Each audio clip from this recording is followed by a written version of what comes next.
fun and for gain. Leave it all behind.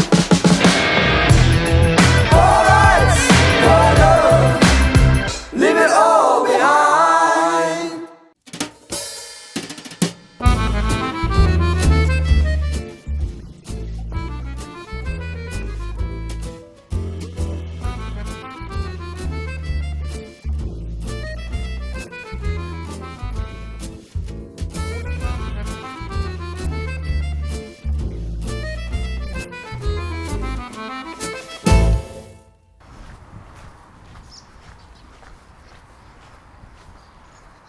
Wauw, lijkt wel een inslag hier van een granaat, man.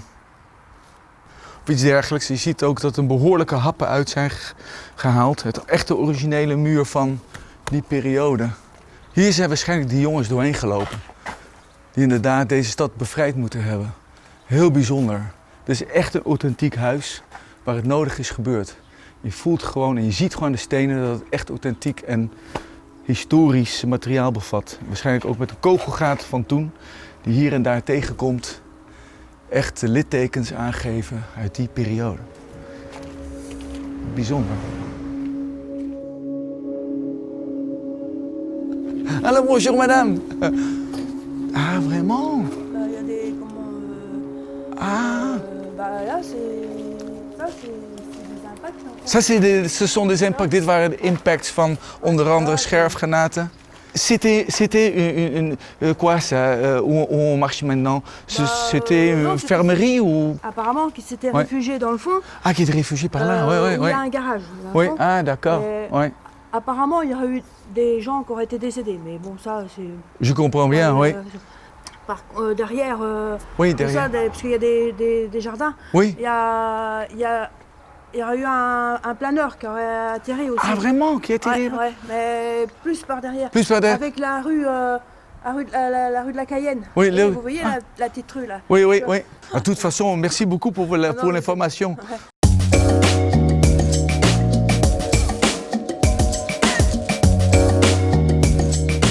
In deze straat waar we nu inlopen, Rue de Cayenne, in Saint-Mère-Église, daar hebben een van de eerste gliders zich opgehouden die uiteindelijk ervoor moesten zorgen, de Pathfinders, om uiteindelijk ook de rest van de andere gliders veilig te kunnen laten landen. Helaas werden ze hier opgehouden en natuurlijk beschoten door de vele Duitsers die hier gelegerd waren. En weinig daarvan hebben het ook kunnen overleven. Maar toch gaan we naar de plek kijken. Wellicht dat we er bij kunnen komen, weet ik niet. Maar het zou wel heel interessant zijn. Dus er schijnt ergens ook een plak te zijn waar we wat kunnen zien. Dus interessante straat. Daar zie je ook nog een kogelgat trouwens, ja. We zien hier dat er nagedachtenis een aantal soldaten hier worden geëerd. En die zijn gedood eigenlijk tijdens hun actie op deze plek op 6 juni 1944. Wat bijzonder is natuurlijk is dat zij vanuit het veld waar zij geland zijn met een glider, dat ze daar ook zwaar onder dat vuur al terechtkwamen. Dus eigenlijk was het een hele moeilijke missie om hier dat dorp binnen te komen. Het was vol met Duitsers.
En hier werd een zware slag geleverd. Hier werd gigantisch gevochten. En omdat hier zo zwaar gevochten werd en hij gewond was geraakt, hield hij zich stil. En wel 2 uur lang. Daarom hebben ze hier in Saint-Mère-Église als nagedachtenis ook een pop opgehangen om te laten zien hoe het was. Echter, er is één ding. Ze hebben hier John Marvis Steele aan de verkeerde kant van de kerktoren opgehangen. Want hij landde eigenlijk aan de andere kant van de toren. Maar dit was eigenlijk om toeristische redenen verplaatst naar een groter plein waar meer toeristen eigenlijk deze soldaat beter zouden kunnen bekijken.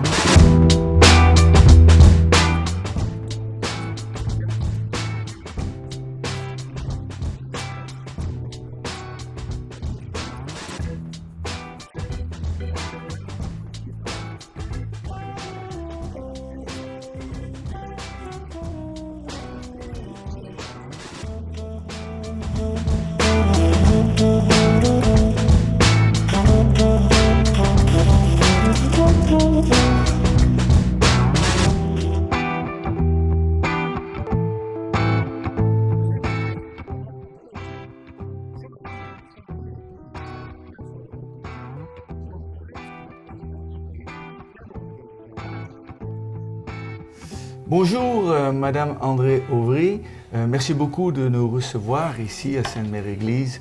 Est-ce que vous pouvez nous ramener dans votre histoire de cette journée spécifique du 5 à 6 juin? Oui, mais bien sûr, avec plaisir, oui.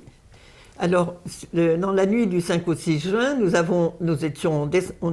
avions fait une tranchée pour nous mettre à l'abri parce que les avions passaient un bruit assourdissant. Déjà dans la nuit? Dans la nuit, oui. Dans la nuit, oui. on entendait des avions passer vers 11 h du soir. Les avions passaient, ça roulait bas, on avait peur, donc on est descendu dans l'abri. Et puis je dis, mais les chiens aboient, il y a quelque chose. On sort, et puis tout d'un coup, on voit des ombres, ils font pas de bruit, c'est pas des Allemands, ça. Ce sont aussitôt je dis ça y est, ce sont les Anglais. On pensait aux Anglais, nous on attendait les Tommy. Oui. Et alors, c'est le débarquement, ça y est, c'est le débarquement, c'est les Anglais. Vous avez été 18 ans, non? J'avais 18 ans. Vous avez 18 ans en ce moment? Au moment du débarquement, j'avais 18 ans. Vous avez... Voilà. Oui. Et donc, mais à 8h30 du matin, on a vu arriver une foule de gens, parce que les Américains ont donné ordre à tous les gens de Sainte-Mère d'aller se réfugier en campagne, parce que ça se battait, les obus tombaient, toutes les maisons étaient... Détruits. Nous, on a eu tout le fond de la maison abattu. Ici, c'est là qu'habitaient mes parents à l'époque. Mais vous avez traité les blessés? Les blessés. Pas seulement des Américains, mais aussi peut-être des Allemands? Non, les Américains étaient soignés dans le champ, mais on m'envoyait les civils, moi. Les civils, tous les civils blessés, on me les envoyait à la ferme. Et les médecins... Alors, j'ai fait appel à un ami médecin qui était là tous les matins. Moi, je n'étais pas infirmière. On me donnait les instructions. Donc, le médecin venait tous les matins. Et puis, quand même, dans les 120 personnes qu'il y avait, il y avait au moins 12 bébés qui avaient moins d'1 an, 2 mois, 3 mois, 6 mois. Donc, il y avait souvent de malades. Si bien que moi, j'étais occupée. Non, mais vous avez vu aussi beaucoup des blessés? Alors, des blessés, beaucoup. Ah oui. On m'a amené une petite... un matin, j'ai vu débarquer une ambulance américaine avec Croix-Rouge, ils m'ont débarqué sur une civière, une petite qui avait 13 ans à peu près, et qui avait un éclat d'obus qui avait perforé le poumon. Elle était enveloppée toute nue dans un drap, ils avaient dû lui donner les premiers soins. D'ailleurs, j'ai appris après que sa mère avait été tuée à côté d'elle dans la tranchée. Ça, c'est incroyable. Vous avez vu ça? Oui. Ça, c'est aussi traumatique. Oui. Vous avez vu tous les blessés? Ah oui, C'était incroyable. Ils ont manqué des pieds, des tout. De tout. J'en ai enlevé des obus. Une dame qui est arrivée avec un éclat d'obus. Heureusement, elle avait un chignon. Et ces chignons... si bien qu'elle avait qu'un petit trou, mais elle n'aurait pas eu de chignon, elle pouvait y passer. Incroyable. Oui, les gens arrivaient de partout. J'ai bien compris que vous avez une histoire, non, de général Rommel. Oui. Est-ce que vous pouvez nous raconter cette histoire que vous étiez avec votre mari? Oui, moi je l'ai. Il a été combien? Quelques minutes. Oui, d'accord. Non, bien sûr. Il s'est excusé aussitôt. Il s'est excusé. Il a dit excusez-moi. Et puis mes officiers. Alors, vous étiez dans votre maison? Dans ma chambre. Dans votre chambre? Il a ouvert, frappé à la porte. Et quelqu'un a frappé à votre porte? Lui, il a frappé, il a entré, quoi. Comment vous saviez que c'était général Rommel? Je ne savais pas du tout. Ah bon, pas du tout. Mais c'est le lendemain matin, à 8h30, Oui. comme on n'est pas le droit de bouger de nos chambres, n'est-ce pas? Oui. Avant qu'on en ait la permission, le soldat qui avait réquisitionné la maison arrive, frappe à la porte, il me dit « Madame, vous pouvez reprendre vos appartements, mais je dois vous dire les excuses du général Rommel qui a fait intrusion. Je dois vous redire les excuses du général Rommel. C'était général à ce moment-là. J'ai compris, général Rommel qui a fait intrusion chez vous cette nuit. À quel jour ça a arrêté pour vous? Pour nous, pour être plus tranquille. Pour être plus Eh ben, tranquille. quand ta fière a été prise après, non, après 15 jours après. 15 jours après. 15 jours après. On plus n'était ou plus moins. visés, ils étaient occupés par la troupe américaine qui Parce qu'il avançait. y en avait beaucoup des Allemands ici, hein, dans Autour, Sainte-Mère-Église. autour. Autour. Oui. Dans Mais heureusement, Oui. le gros de la troupe était parti dans la Hague en prévision du débarquement. Voilà, c'est Voilà. ça. Ah, merci Oui, beaucoup c'est des pour... petites histoires, mais oui. c'est la vie qu'on C'est avait la à vie. l'époque.